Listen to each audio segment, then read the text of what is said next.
Hi everyone, and welcome to the JavaScript Road Trip. If you've ever surfed the internet before, and who hasn't, chances are you've run thousands, if not millions of lines of JavaScript code. Now, although JavaScript is primarily designed for interactive web pages, in this tutorial we'll be focused primarily on the fundamental building blocks of the JavaScript language itself, so that later you'll be able to engage with more advanced frameworks like jQuery.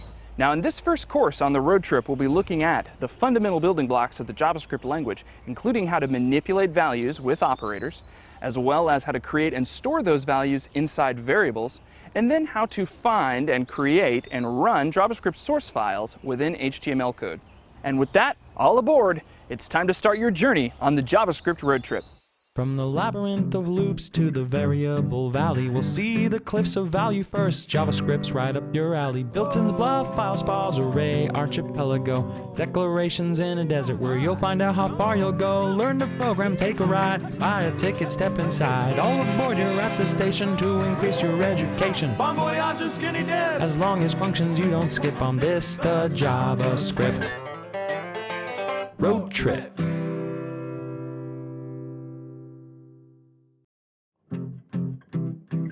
Hey road trippers, welcome to level 1, the cliffs of value. Get ready to learn about numbers, operators, and strings.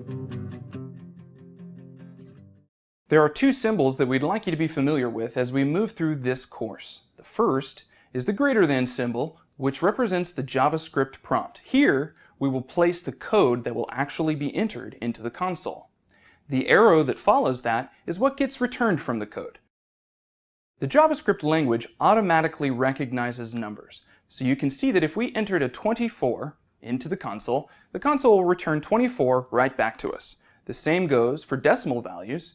If we entered 3.14, we'd also see a 3.14 come right back. Let's try to do some math in JavaScript. There are common operations that the console will accept. First one is addition. Second one is subtraction. The third is multiplication. Next we have division, and then we have a special operator that you see a lot in computer programming called the modulus. Modulus will return the remainder after division. You can see there that if we divide 43 by 10, even though it goes in 4 times, the remainder from that operation is 3.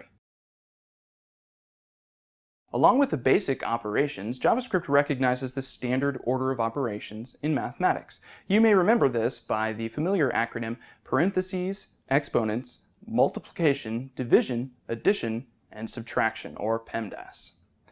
We can see here that if we entered an expression into the JavaScript console, the first thing that would be evaluated is the parentheses that contains 5 plus 7. That would become a 12, and then that 12 would be multiplied by 3 to get 36. Here's another longer expression. We can see that we'd hit the parentheses first, the 3 times 4 becoming a 12, and the rest of the expression coming down. Followed by that, we would tackle the 12 divided by 2, which becomes a 6, and then we would do straight addition and subtraction left to right to produce a 9. In this third expression, we see some negative numbers. JavaScript recognizes those too. And the first thing we would tackle here is the negative 5 times 6 inside the parentheses. That would give us a negative 30, and the rest of the expression would come down. And then we would evaluate the 7 times the negative 2 to arrive at negative 14, and then negative 30 minus negative 14 produces a negative 16. In this last expression, we can see a modulus operation. You can think of modulus as being contained within the M of PEMDAS along with multiplication because it exists in the same hierarchical level.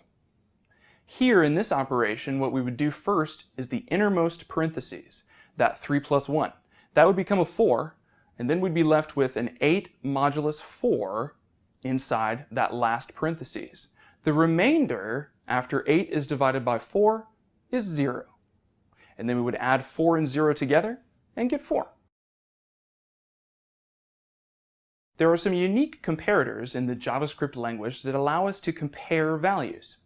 When you use a comparator, it will return something called a Boolean value, which is either true or false.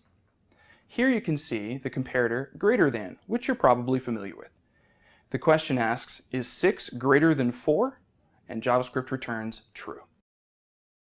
Along with greater than, we have the less than. And here the question asks, is 9 less than 5? And that is false.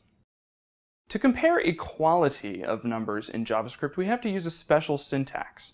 We don't use a single equal sign. Instead, here we use a double equal sign to return a Boolean value. This question asks, is 3 equal to 4? Which of course is false.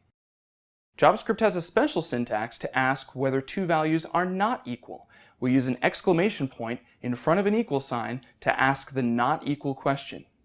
And this particular question says, is 12 not equal to 4? Which gives us a value of true, because those two numbers are not equal. We also, of course, have a greater than or equal to syntax. This question asks whether 8 is greater than or equal to -2. Notice that the greater than comes in front of the equal sign. This question returns a value of true because 8 is greater than or equal to -2. Along with greater or equal, we have less than or equal.